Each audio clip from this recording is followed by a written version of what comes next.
Hello there and welcome to episode 4 of the Go Ahead Dublin Championship show here on Dubs TV. This week we're talking hurling and looking back at an epic weekend of Go Ahead Dublin Senior A Hurling Championship quarter-final action that we had here at Parnell Park over the weekend. 2 of the 4 games going to extra time. A thrilling weekend, it has to be said. We'll be looking back at those games and looking ahead to the semi-finals to come in a couple of weekends' time as well. And a little bit later on, Ranelagh Gaels is our club focus for this week. Their chairman, Joe Davitt, is going to be joining us to tell us all about the great work being done at their club, talking about the issues they face and their aims and plans for the future as well. That's to come a little bit later on. First of all, though, let's talk hurling.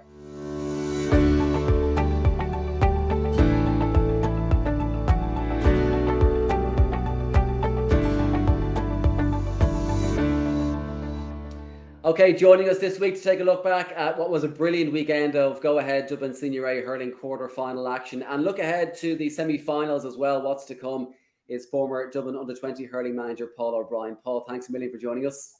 No problem, Derek. I was chatting to you in Parnell Park over the weekend, Paul. What a weekend it was for really brilliant games. 2 of them going to extra time, was starting with the Fina versus Jude's game on Saturday afternoon, going to extra time, going all the way before Fina came out on top, and finishing with Ballyboden versus Cuala also going to extra time. Just an exceptional weekend of entertainment for us this weekend. Yeah, you know what? It was really enjoyable, and I suppose after the group stages, which didn't produce too much drama, there was maybe 3 or 4 games over the course of the 3 rounds that were of a high quality and were entertaining and had a certain amount at stake. It was great to get 4 really good games at the weekend, you know. And it's, I suppose, the way the championship format is changing next year to just the 10 teams, we're going to get that quality of games all the time, because I don't think there's a huge amount between that top 7, 8, 9 teams in the county, and it's going to lead to a really good championship for next year with the change format, and 2 great semi-finals and finals to come as well. Yeah, big time. Just having a look at the quarterfinal results, just first of all, Fina beating St Jude by 26 points to 23 after extra time. A brilliant game of hurling. Lucan Sarsfield's getting past Craobh Chiarain by 120 to 116. Another really good game of hurling on Saturday afternoon. And then on Sunday, we saw Kilmacud Crokes beating St Alva Plunkett on row by 126 to 19 points.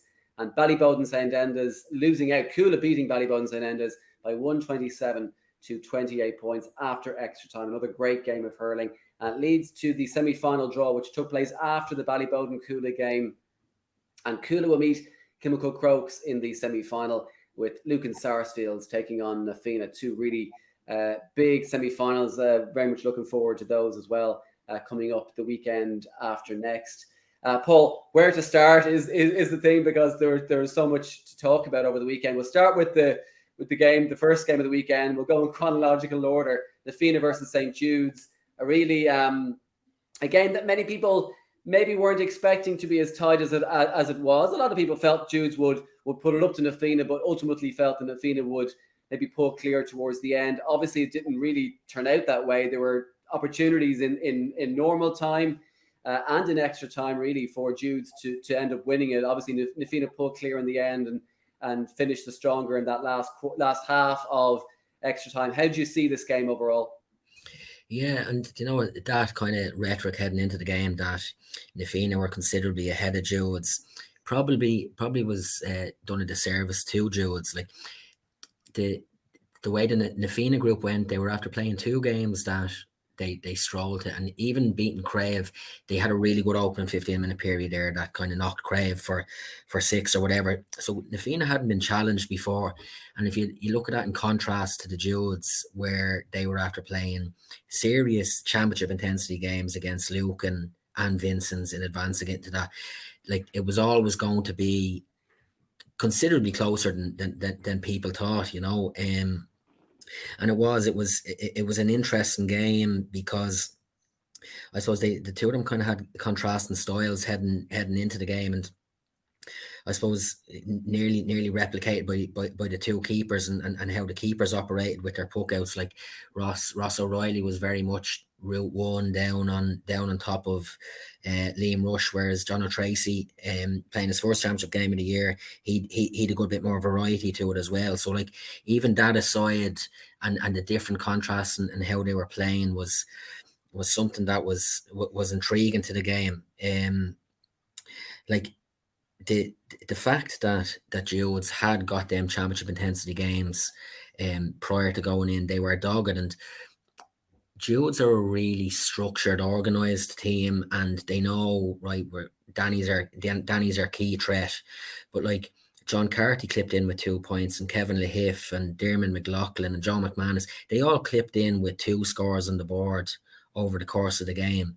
So like they got a huge amount out of themselves throughout the game. So like it was good, it was challenging, and also the way the game was refereed contributed to it being close as well, because Jude's kind of thrive in that kind of structured environment as well, you know. So that was another factor in terms of them being really, really close. But kind of in saying that, and like Jude's got an awful lot right. I thought Jerry McManus, he done a fantastic job on Donald Burke in terms of marking him, and he marked him very much like a footballer. The vast majority of the time, he wasn't even looking at the ball, and the discipline required to do that is like there's very few people who would be as dedicated to the cause to actually go and do that. But yeah, Donald still on 2 or 3 occasions got ball in his hand and clipped points from out on the sideline with a millisecond of time, you know.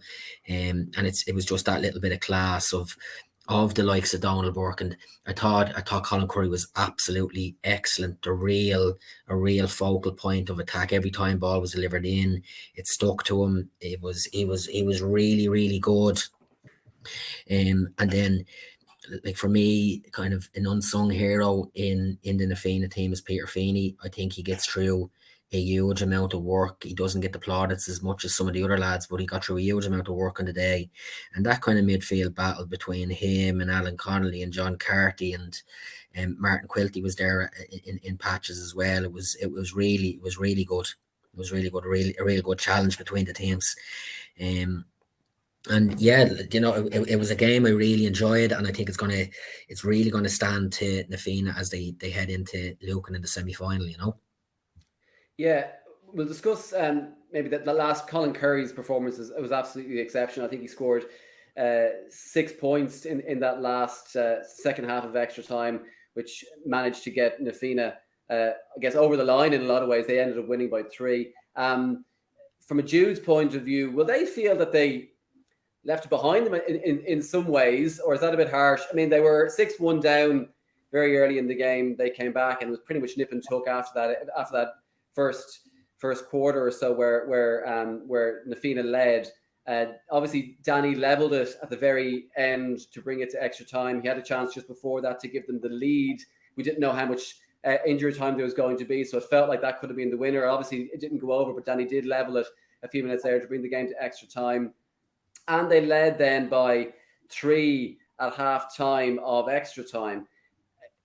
Will they look back on this game and see a potential semi-final appearance has slipped through their hands, or will they look back at it and go, you know, be very proud of their performance and use it as a building block for next season?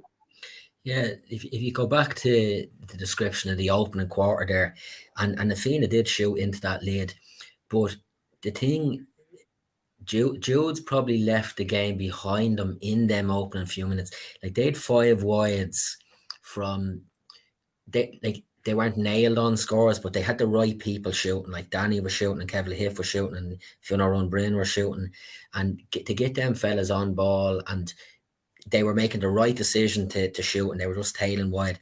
I think there was 5 in that first quarter, and if they'd have gone over that, like Na Fina could have been really chasing the game then from the get-go, you know.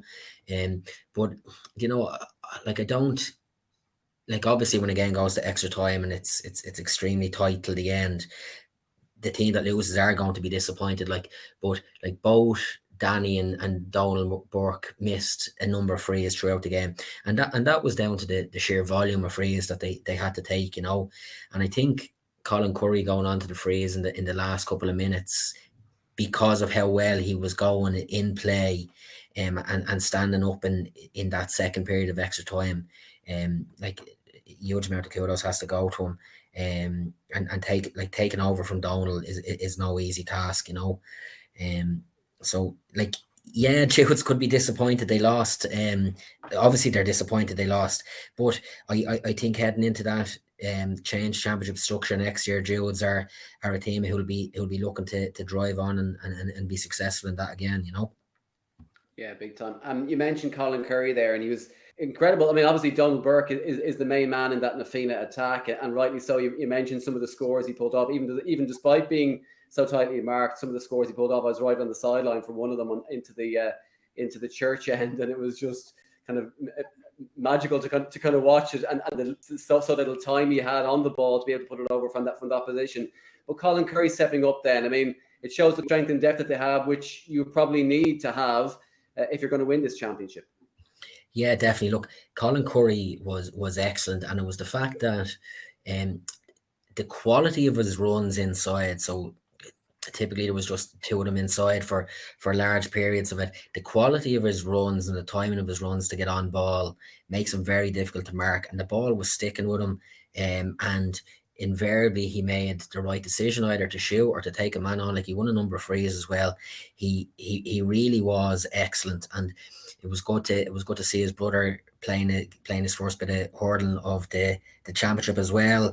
And I think heading into 2 weeks with 2 weeks more hurling and training under his belt, and I think Sean Curry will be a big influence in that game as well, heading forward. And like with Fina through the years in league and championship, and even at minor and under 21 games, when the Currys are going well and the Fina are going well, and it's great that they have that spread of men who are doing work, and making an impact throughout. I thought one thing that hampered Fina was the loss of Micheál Murphy, and the role he'd been playing that we kind of previously discussed, with him kind of working off Liam Rush there at centre back. I think losing him was a real impact, negative impact on how they play the game, and it'll be just interesting to see if Micheál's back the next day, because I think he adds a huge amount of impetus to them going forward from that area of the pitch, As a manager yourself, is it nearly the perfect game for Neil O'Callaghan? Because there has been a lot of talk about Fina over the past few weeks, and they've obviously done very well in the group stages, and many people tipped them to beat Jude's somewhat comfortably. It didn't happen that way. Does this kind of get the Fina lads' feet back on the ground here a small bit, that we beat Jude's here? A lot of positives to take from the game. You mentioned that the fighting, how much they had to dig deep in that game to get through it, which maybe is something that Fina haven't been able to do before. So that's a huge positive, but also plenty of learnings to take. From Neil O'Callaghan's point of view, would he be delighted with that performance, that he can go into training this week and say we need to do an awful lot more if we're going to win this county title? Yeah, look, no Neil O'Callaghan, I don't think he'd be too bothered about what other people are saying about Fina or people hyping up Fina. My personal opinion is the 4 teams left, and any of them could win it, and it could be any combination in the final, any combination of the 4. I think they're really, really evenly matched. I think it's always good to win a game, be it Fina or Cuala or Lucan have come through their quarterfinals, and there's areas of the games they won't be happy with. So that gives a kind of a focus to, we'll say, this first week of training before heading into the second week and kind of nailing things down. But I think all 4 teams are gone into it kind of after learning a good bit from their quarterfinals, and I'd say they're all happy enough with the fact that they're in the championship after some good teams being knocked out at the weekend, Yeah, and plenty to take from all 4 games, both learnings and positives, obviously, from all 4 performances. We'll move on to the second game on Saturday, which was another cracker. And again, many people kind of felt like it maybe wouldn't be, it would be, many people felt Lucan would win this game. Again, not comfortably, but would end up winning it by a decent enough margin. It wasn't really the case in that regard. Lucan winning out by 120 to 116. Craobh getting this, the early goal right in the first few minutes of the game to set the tone, first few seconds of the game to set the tone, and pretty much nip and tuck all the way to the very end. Lucan ending up pulling clear in the last few minutes to win it. But up until that stage, it was one of those games which really could have gone either way. Yeah, do you know what? It was. I did think Lucan would win by a few more points. Then, well, do you know what? 4 to 5 points is what I was expecting to win by, but I expected it to be a little bit more comfortable. And like the credit for that is entirely down to Craobh here and how they were set up and how they approached the game. And like Craobh just get the best out of themselves all the time. And one thing about Craobh is Craobh have a really good blend of fellas who are really sharp stickmen, and then they have workers. But the fellas who are stickmen as well, they work extremely hard. But there seems to be a kind of intuitive thing built into them that they know we have to get the ball to the shooters and the fellas who are going to do damage on the scoreboard. And they very much do that. Like the amount of ball they play through, obviously the likes of Billy Ryan and Keane Derwin are well talked about, but Robbie Mahon, with his experience, Gary Kelly, Conor Ryan as well. The amount of ball they play through them is fantastic, and they get a huge amount out of them, and they know how to get them into the positions in the pitch at the right time, and they were like they had a right chance of winning it. They had a right chance of winning it, and just tailed off. That was another game where we're kind of both free takers, two very good free takers. Keane and Dowser missed a number as well, but they kind of evened each other out, so didn't have a massive impact on the final outcome of the game. But yeah, you know what, it was a really good performance by Craobh, and like again, you talk about Na Fina and the Fina result against Craobh Chiarain. I don't think that was a result that done either team justice, and it was a little bit it was skewed, and like Craobh are never going to lie down and accept a beating at any stage, and that'll always be the case. I think from what I can gather, Lucan didn't move ahead for the first time until around the 50th minute is when they finally moved ahead. So it wasn't one of these games where Craobh had this fantastic start and then tailed off, or were clinging on for large parts of the game. They led by 2-3 points at different times in the game, which shows that they were right in this game right until the very end. What was the difference in that last few minutes? Was it the panel? Was it the fact that Lucan were able to bring a few different lads off the bench? What was the winning of the game for Lucan in the end? Yeah, well, obviously Craobh were ahead at half time, and I'd be a big fan of Chris in the half back line.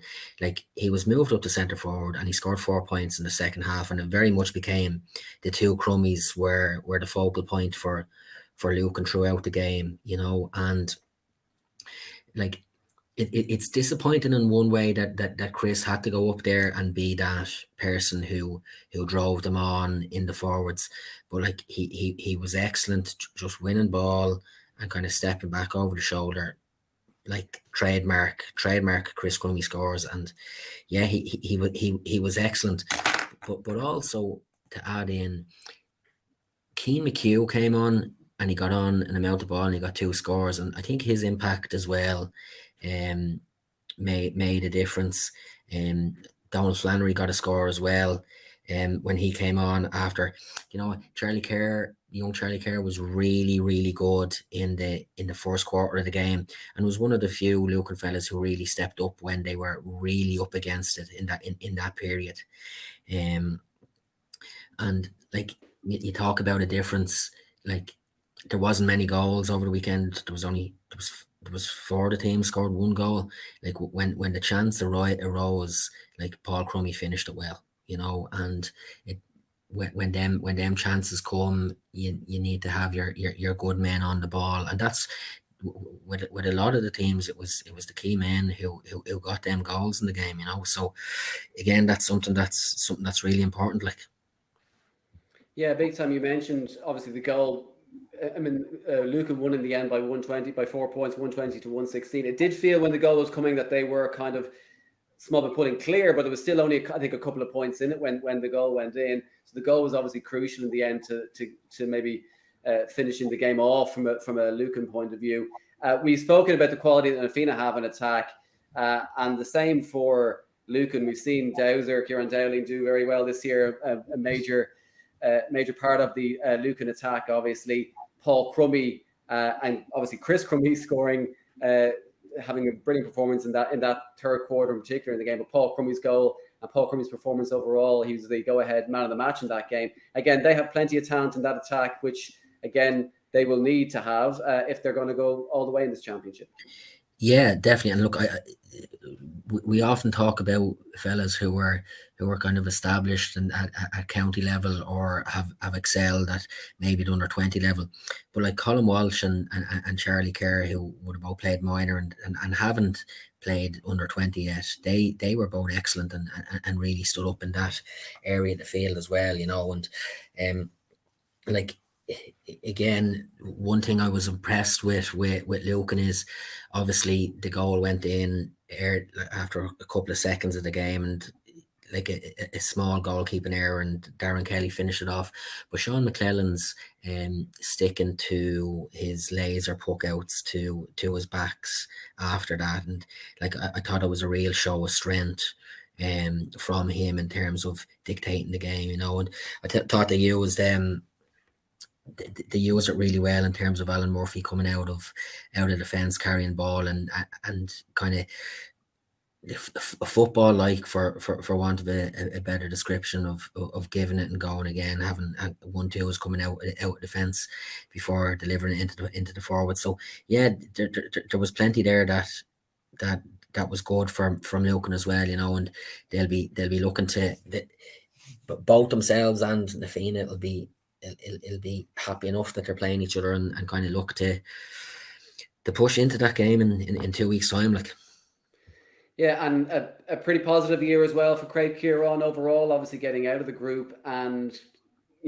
really giving it a go in this quarter final, which is maybe a little bit disrespectful of them, But in terms of that, certainly would be proud of their performance in this game against Lucan the last day. Overall, how do you assess Craobh Chiarain's year? You know what? Knowing many of the people involved there, they'll be really disappointed with the result against Na Fina. But like their performance against Whitehall 2 weeks ago was absolutely top class. Just dominated them from start to finish, and like they'll be disappointed. They would have expected internally within the camp to have bet Lucan and to push on to a semi-final, and they like. That's the mentality there. Like, they're not happy with going on. We competed with some of the larger scale clubs or whatever, and they want to be winning the championship, and that's the way they're approaching it. And like on an individual level, I'd say there's a number of them really happy with their performances, and I'd imagine there's a couple of them there who'll be possibly in line for Blue Stars at the end of the year. Yeah, big time. So there were the two Saturday games, and really fantastic games. Two brilliant games. Na Fina beating Judes and Lucan Sarsfields beating Craobh Chiarain. We were hoping for something similar on Sunday, and certainly we got it from the Ballyboden Cuala point of view. Kilmacud and Plunkett's again started like one of these games, which there could be a big surprise in the cards here. Plunkett's, I think, were 8 points to 4 up after about 20 minutes of the game. They started really well, and Crokes were under a lot of pressure. They did kind of turn it around in that last 10 minutes of the first half. I think it was 14 points to 9 by halftime. So in that last 10 minutes, Crokes outscored Plunkett by 10 points to 1 in the last 10 minutes of the first half. That's really where Crokes got going, kind of had their purple patch, and never really looked back after that. But that's certainly that first 20 minutes. It really looked like it could be a humdinger on the cards. Yeah, do you know what? It, it was one of the games, and over the course of the four games, I felt that there was huge differences in how the management teams approach the game, and like it's a really good sign for Dublin hurling that we'll say it wasn't a case that three or four teams were trying to win a game in the same manner. There was different strategies being employed by different managements, and Crokes probably the most different of all of them, particularly in terms of their defensive setup or whatever. Like even when Plunkett's were 8 points to 4 up, I didn't feel there was ever really a chance of Plunkett's winning, and that was kind of down to Crokes were playing their game, and they were, I suppose, playing the percentages that we're going to continue doing this for the 60 minutes, and it's going to lead to scores coming on the board as the game progresses. And like the interesting thing in that period where it goes from kind of 8-4 to the flip at half time of it being 12-9 or 14-9, you wouldn't have noticed Crokes were kind of getting ahead on the scoreboard so much because they were getting really efficient points. Darpurs was getting a point, stepping backwards, clipping it over the bar. Alex Constein, Ronan Hayes, they were just clipping points with ease to an extent, and then you kind of look up at the scoreboard and you think, Jesus, Plunkett's are after being excellent there in the first half, and they're 5 points down, which is like because I did think Plunkett's went well. Obviously, the loss at Keane Boland was massive. Like whatever slim chance they had, they need to have their marquee player on the pitch. But like in that first period, we'll say the likes of Niall Arthur and Sean Clerkin, when they were shooting, they were going over.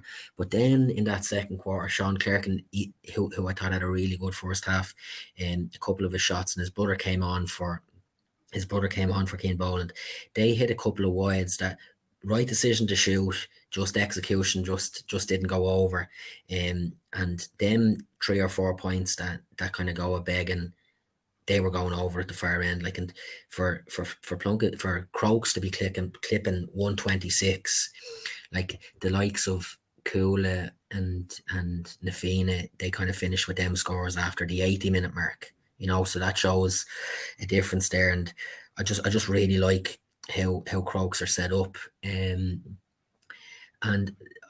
I do think, so obviously they're playing Cuala, who they bet by a considerable amount in the first game. I think that has absolutely zero relevance on what's going to happen in the semi-final. Cuala obviously have 3 or 4 fellas back that didn't play that game, whereas Crokes are kind of have shown their hand, and maybe they have something different to offer. But for me, one of the key things with Crokes is Pádraig Linehan and Mark Rogan, and their delivery of ball into the forwards, into the two big lads in the full forward line. They very much, they hit quality ball in all the time, bouncing in front of them, or equally, sure, if it's lumped in, Alex and Ronan are going to be able to contest it really strongly. So I think with that game, I think they're going to have a decision to make of how are they going to deal with Con, how are they going to deal with Sean Moore, and how are they going to deal with David Tracy, etc. in the forwards, and marking them key men. Maybe Liam Murphy will be back. I don't know how he is. He obviously missed the weekend. There's Cuala will have far more attacking threats than they did in that day. But like Crokes, it's just interesting. Interesting to see how it goes, and like one thing is their backs are young and they're energetic and they're full of buzz about them, and like one thing that was interesting, like they started with 3 backs who were on that Closh the own team that won the Leinster Schools title there in 2020, and three really good young lads. And then sure, Davy Crowe and Mark Rogan are just as young as well. So it'll be interesting to see. How they deal with the challenge of the Cuala forwards, because I think it's a much different challenge to what Plunkett's posed to them at the weekend. You mentioned the Keane Boland injury. How costly was that to Plunkett? And overall, how do you assess Plunkett's year? It's been pretty decent, obviously, in a lot of ways. They will be disappointed with the performance and the result the last day. But overall, how do you assess the year? Yeah, do you know what? And I think I said this before the Fogs game, that they really needed to win because they need to show kind of tangible process, tangible progress going forward, which I think they did. They did show by getting to the quarter final. I think they had a lot of young lads who they got involved. Like for me, Killian Hayes was a standout in terms of scoring from distance from midfield. I thought he was really good throughout the year. And he's only going to get better. Look, obviously Niall Arthur was a big addition to them. It'd be interesting to see if he'll be there next year or what the story is. But they've a lot of good young fellas who look to push on. Like Ben McSweeney kind of got his first year of playing senior championship hurling. Same with Neil Clark and same with Jack O'Shea, and like then the likes of Tom Cullen and Connor Scully, etc. They're getting another year under the belt, so they're going in the right direction. And I'd say they're happy with how they went, but they won't be. They'll be looking to progress on further again next year.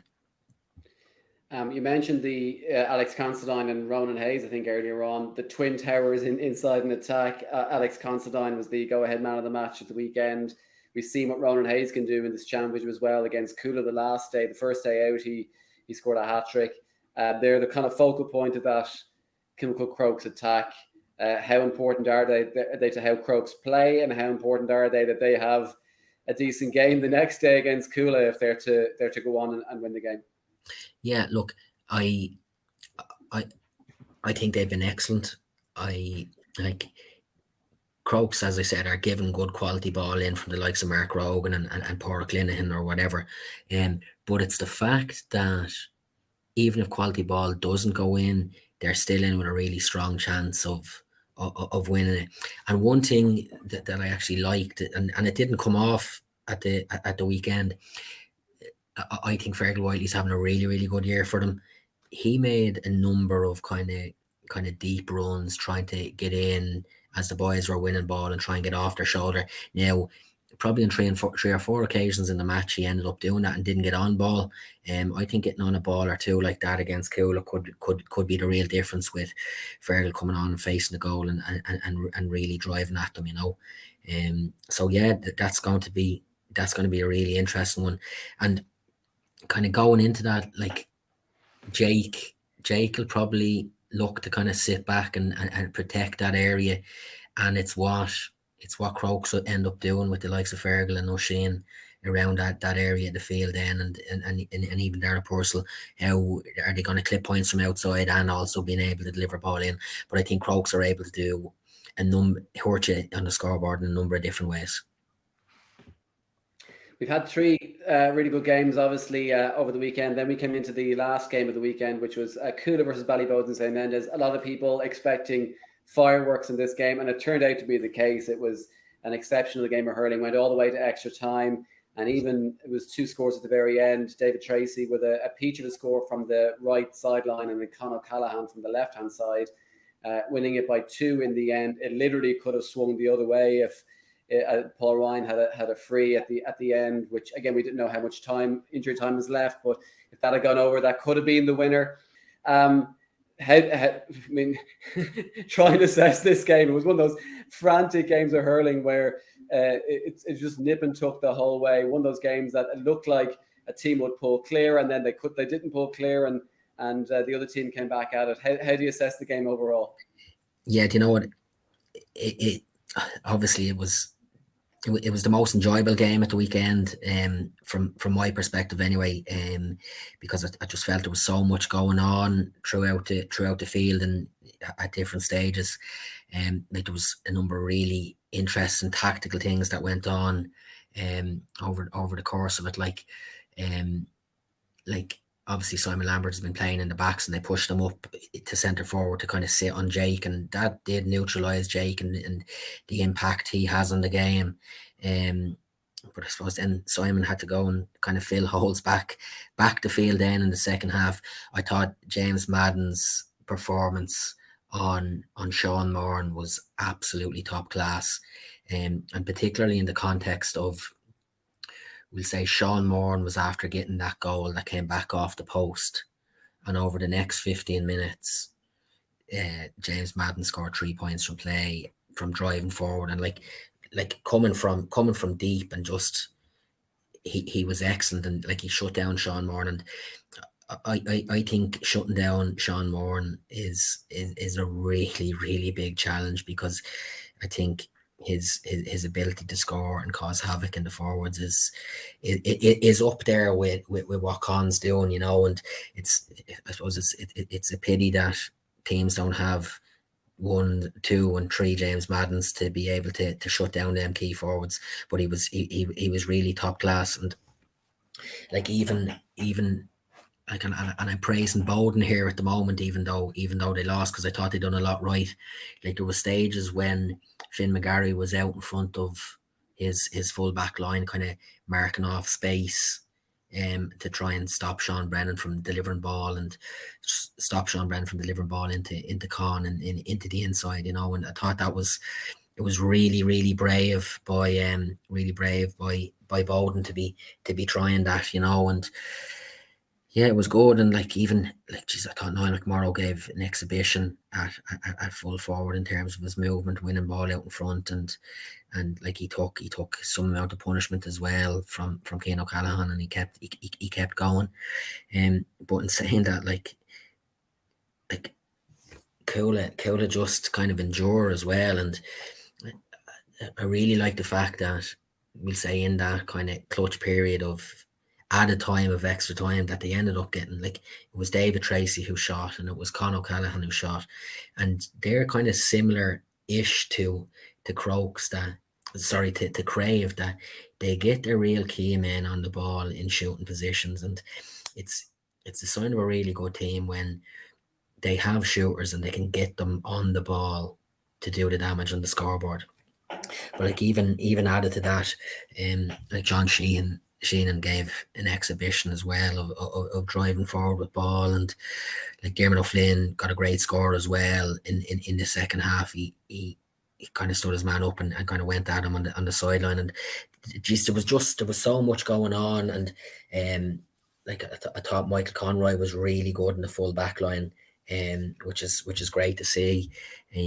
So like, there was an awful lot there. There was an awful lot happened, and like, if the match went on for another 20 minutes, sure, Bowden could have won, or like, it was never going to get to a stage where one team won by 5 or 6 points. They're just too evenly matched. Like, it was fantastic. Yeah, and again, you have to praise, Bowden in a lot of different ways. In terms of, I think Cuala moved 4 points clear at one point in the second half, and Bowden came back to level it again. That goal in the first half, I think, until the end of normal time, I don't think Bowden led after that goal. I think the goal went in after about 10 minutes, and from then on, Cuala never trailed in the game until extra time. Bowden went a point ahead at one point. But that goal obviously proved crucial in the end, because they were always just slightly outside of the reach for Bowden to go ahead. Obviously, they were level at different times, several different times during the game. But that goal kind of really meant that Cuala were always slightly had that upper hand. Yeah, and like, if you look at it, like, it's real fine margins. Like, Sean Moran got on the end of that ball as it came off the post, and Con actually hit the post twice in that first half period, and they ended up getting a goal off it.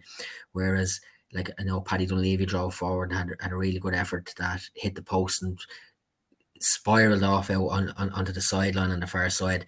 But like, they got Cuala get a goal off there when nothing comes off the two Bowden ones that hit the post, and them fine margins are something that's really important.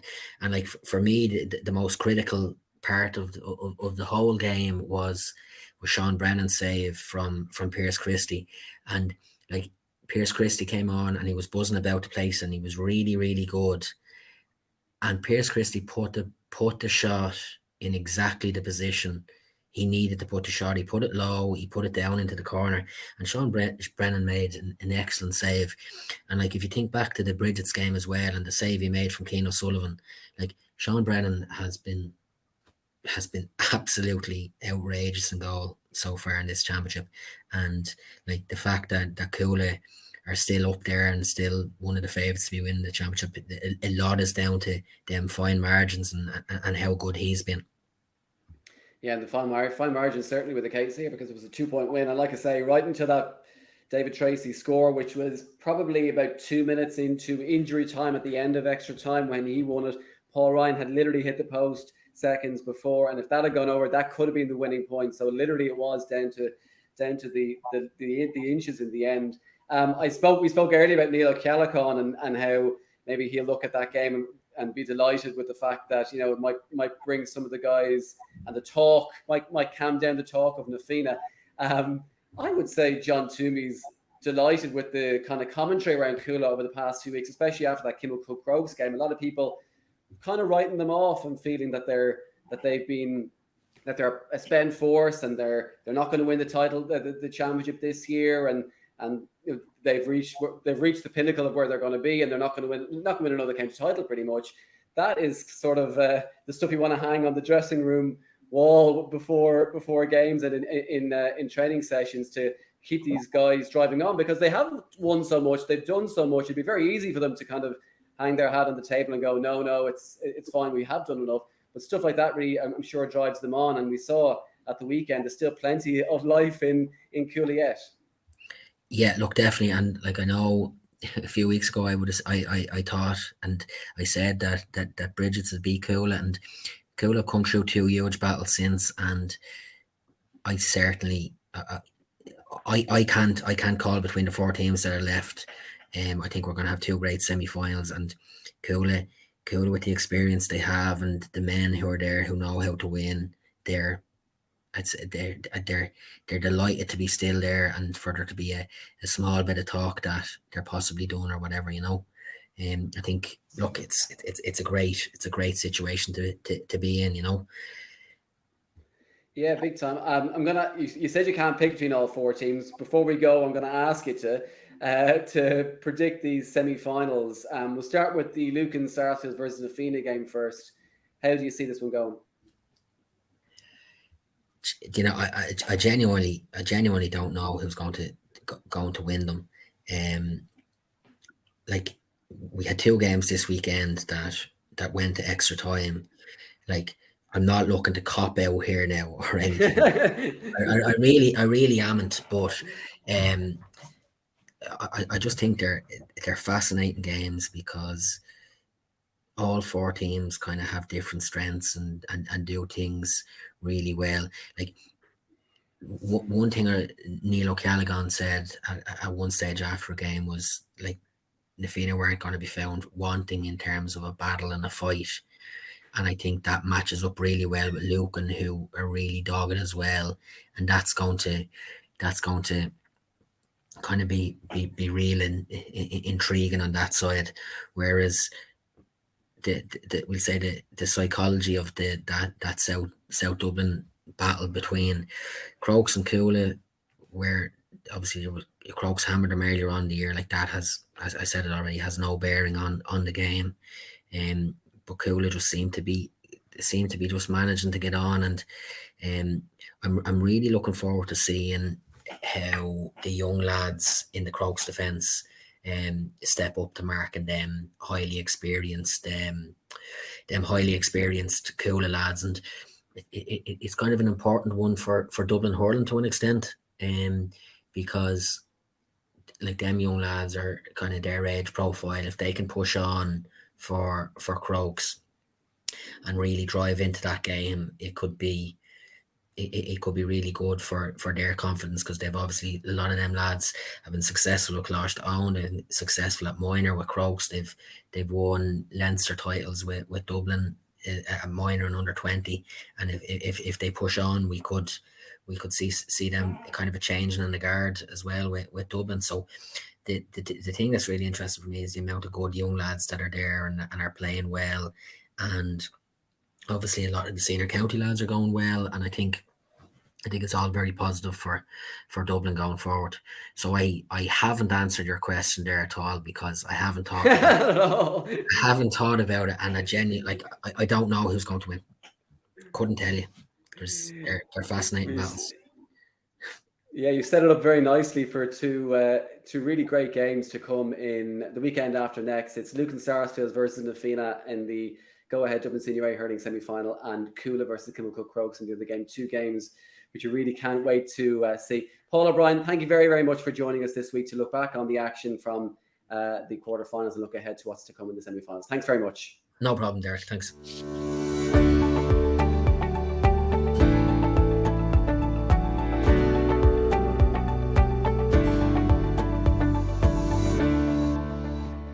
Okay, welcome back. Now it's time for our club focus slot, and I'm delighted to be joined by the Ranelagh Gaels chairman, Joe Davitt, this week. Joe, thanks a million for joining us. Hey, Derek, how are you? Thanks for having me. Not at all, Joe. We spoke to Kevin O'Shaughnessy from Castleknock last week's show, Joe, and we heard that the club, Castleknock, was formed back in 1998, a pretty young club from a Dublin GA point of view, but Ranelagh is even younger. Tell us a bit about Ranelagh Gaels, where you're based, obviously in the Ranelagh area, and when you were formed. Yeah, I suppose the club was formed in 2003 by Liam O'Hagan and a few other people like Dick Morrissey in a pub, actually, in Smith's pub, I think it was. And from there, they started an adult team, which started, I think, in the lower divisions and got up to Division 8. And they added a women's team to that. And for many years, it was just the two teams, the adults and the women's team. And then in 2012, a couple of parents from the local school, the RMDS, parents like David Coyle and Frank Kelly and Con McCluskey, started the juvenile section with, I may add, the help from Dublin County Board. So we started in Herbert Park, and there's a little astro area there we used to call the Cage. And we started there in 2012 with 50 kids, and that's really where it started. And from 2012, that's only, I suppose, 9 years now. The club has gone from 50 kids to over 1,000 kids. That's a mental turnaround in quite a short space of time. I guess the obvious question, and it shows by the fact that how much you've grown over the last number of years, why was the club started back in 2003? There was a feeling of there being no GA representation, obviously, in the area when the club was formed back in 2003. And obviously that's shown by how much you've grown over the last, 18 years? Yeah, I think the initial driving force was from Liam O'Hagan, and Liam would have been involved with Sing Street until they amalgamated with Temple Ogue in 99. I think he wanted to do his own thing in the area. And he would have, obviously recruited locally here. And mostly country people involved in the club, really, for many years. I guess there was very few dubs, and then obviously that started to change. I think when I went playing for Ranelagh, I suppose around 2009-10, I think I was the first Ranelagh person native to actually play for the club. So it has taken a while for the club to kind of have its own kind of local people from Dublin 6 and 4 playing for it. But I guess bringing Gaelic games, Dublin 6 and Dublin 4, Clonagh Gael are down the other end near Ringsend, but in this area, that's really what the focus is, and it's kind of mushroomed into from having just kids playing in Herbert into so many other facets. You mentioned there you have 1,000 kids now I'm sure at the weekend. Saturday is a busy time for yourselves, like every other club around the county and around the country. That's a huge number of kids to be dealing with. Tell us about the work you're doing at juvenile level to, I guess, grow the club even more in the area, because it's such a big area as well that you have covered. A huge potential for yourselves to grow as a club going forward. Tell us about what you're doing at juvenile level every week, and I guess the work you have Simon Lambert in there, former Dublin player as well. He's the GPO for Ranelagh Gaels as well. So tell us about the work that he does as well. Well, I suppose, when we started in 2012 to 13 in Herbert, there was maybe 4 or 5-year-olds, 6-year-olds there.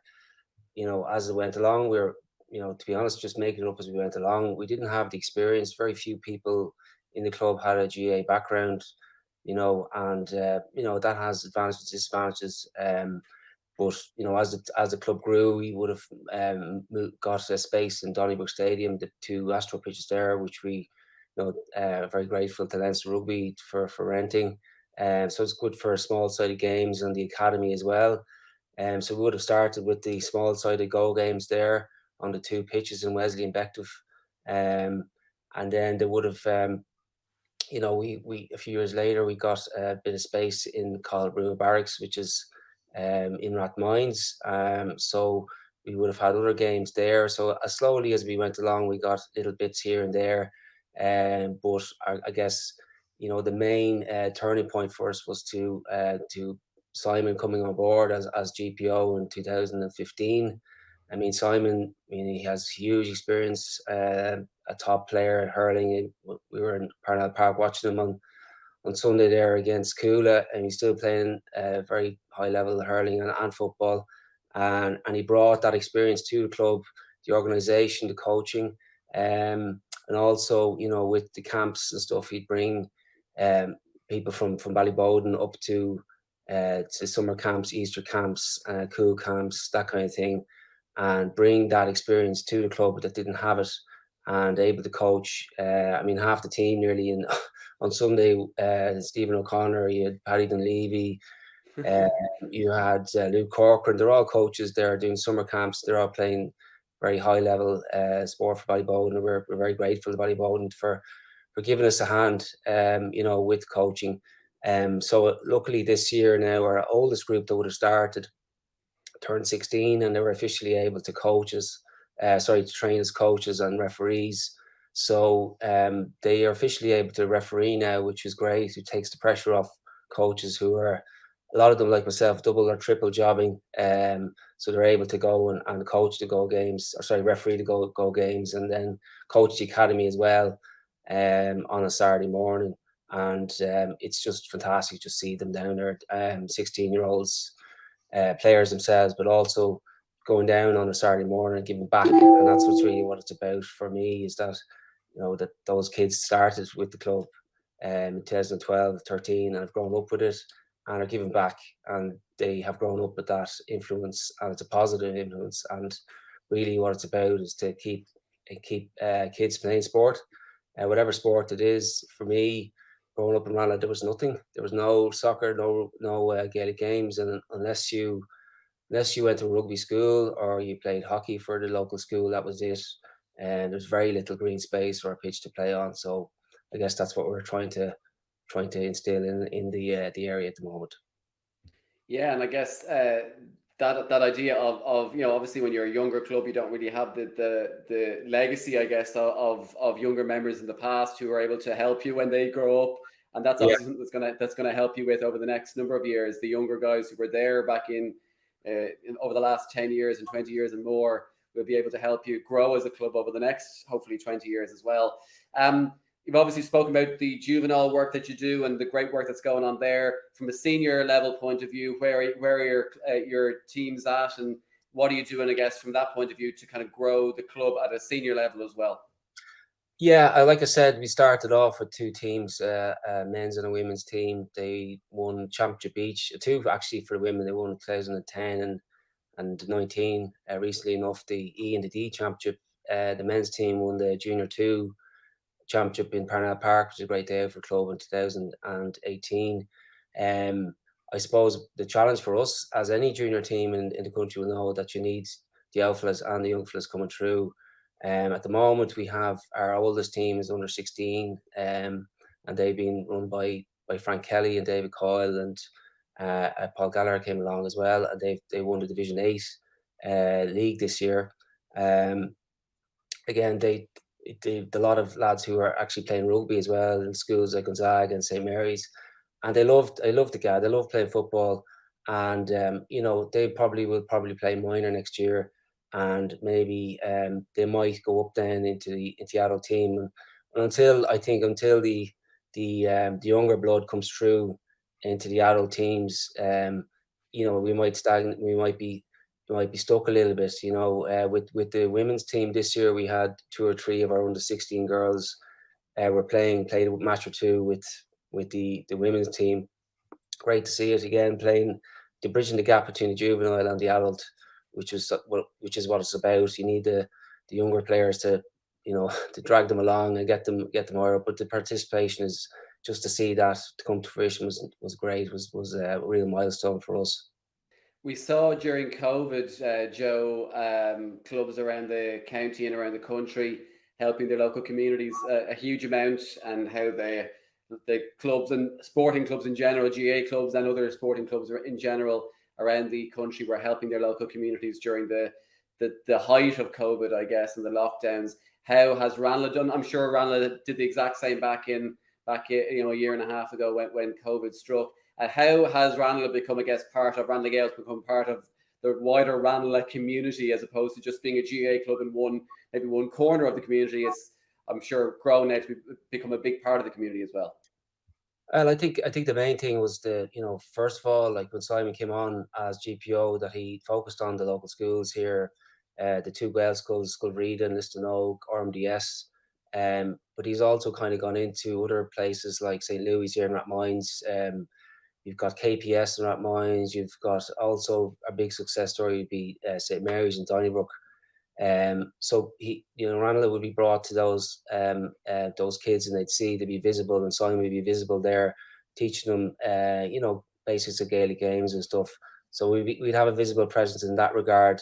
In relation to COVID, it was very difficult. Obviously, being in lockdown again, Simon was helping us out, doing videos and stuff, getting people to exercise on a Saturday with Zoom and stuff, or Teams. And what we did was we did a few fundraisers. We raised a few quid for the Ranelagh Community Response and for CRF Crumlin. A few charity drives. Another one we did. We kind of did a kind of a run, swim or cycle or walk around Ireland. We think we went around Ireland twice. That was to raise money for probably one of our biggest success stories during COVID last year, was to start the Ranelagh Rockets team, which is a additional needs team that we started through Stuart Banks and his wife Ruth, and that is to cater for children who have additional needs, and that happens on a Saturday morning in Herzog Park in Rathgar, which is a lovely small little astro, but it's enclosed, and it's not the noise levels will be down a bit, and that has really been a big success for us, and continues to grow as we go. But we obviously, the popularity is huge, and there's a bit of a waiting list going. So again, the growth of the club has problems in terms of you've got trying to bring coaches on board, get them trained up. With COVID, that was difficult because of the level ones or the foundation courses. A lot of them weren't done because of COVID, but hopefully that'll all kick in back into gear and we get people trained up and after the safeguarding. You mentioned there, you mentioned earlier on about the issues with regards to trying to find a place. You've got so many kind of places around Ranelagh and the area that you're kind of working out of. In terms of aims and plans for the future, I'm sure that's a major part of it, trying to get land for you to be able to grow the club, because it's obviously a club growing very, very quickly. You've spoken about the Ranelagh Rockets, you've spoken about the juvenile teams, senior teams. It's a club that's growing, but you obviously need somewhere to play all these games and to train as well. Yeah, I mean, it's a balance for me. For me, the main thing is facilities. We can't have all these numbers of having a pitch, and right now we very limited access, let's say, to pitches. Full size pitch is what we need. In year 2 we'll need 2 or 3 even, and it's hard to see that coming to fruition, especially with the area we're in Dublin 6 and 4. We're kind of borrowing space from rugby clubs and that, really trying to get into politicians' heads and other people that, you know, in order to facilitate a full-size pitch is 130 meters by 80. A rugby pitch is only 100 meters long, so you can't, you know, put on a you know, an under 14s matchup on that kind of a space that's only 100 meters long. So that's a big challenge for us trying to get that. So we're kind of using a bit of Call Brew, which we share with Portobello GA. So that has its own difficulties in trying to tic-tac with them in terms of the shared use. And then also, you know, we have a small pitch down in Dartry for juveniles. And again, you're trying to do your best to try and get everyone get everyone out and getting them playing matches, but it doesn't get away from the fact that we need a pitch. And this year with the by-election on, I mean, that we were putting that into the candidates' heads that Ranelagh, you know, Ranelagh Gaels needs a full-size pitch and access to that, you know, because it has been difficult during COVID, especially, let's say, for midweek games. We weren't able to host a lot of our games and stuff like that. So, you know, that'll be the primary driver. And also, you know, I mean, you couple that with, you know, other aims that we have in terms of gender parity. The club, you know, for 2023 is committed to gender parity across the club in terms of players and coaches. I mean, the playing end of things is quite 50-50 with the committee side of it, and coaches we're getting there, but we're committed for 2023. And then the small issue then, sorry, not a small issue, but another issue would be the fact that, you know, when you're playing out in these pitches, the small bits we have is to get toilet facilities as well, for especially for teenage girls, so that they can stay in sport. And that's another big challenge, is retention of players as soon as they get to secondary school, and to keep them playing through teenage years, the difficult part, and get them through to adult. So plenty of ambition to keep growing the club, which is fantastic to see. But as you say, there's no point in growing the club and continue to grow the club if you don't have places to actually do all these things and to train and to play in, obviously. So that is a major issue for yourselves going forward, and hopefully that can be worked out. Plenty of people would like to get involved in GA clubs around the county, but they probably don't know how to do that. And I'm wondering, from your own point of view, how do people get involved in the club, either as a volunteer, you know, coach, or maybe from an admin point of view? I'm sure there are plenty of things that people can get involved in Ranelagh Gaels. How do they go about doing that if they wish to? Yeah, I mean, obviously, if they're, you know, at this stage now, we're heading into November, so I think we're pretty full with the academy side of things. We have, I think it's 310 kids between on 2014, 15, 16. So we're jam-packed in that regard. But, you know, you kind of say to parents and to anyone else in the area to try and get involved in any level, whether it's coaching or just even committee, because it ends up being the same people doing the 3 or 4 roles within the club, and you need that help to keep it going. Otherwise, it can't continue, and you're stretched to the max. So if people are interested, you know, the website is pretty good. It has all the list of contact details on it.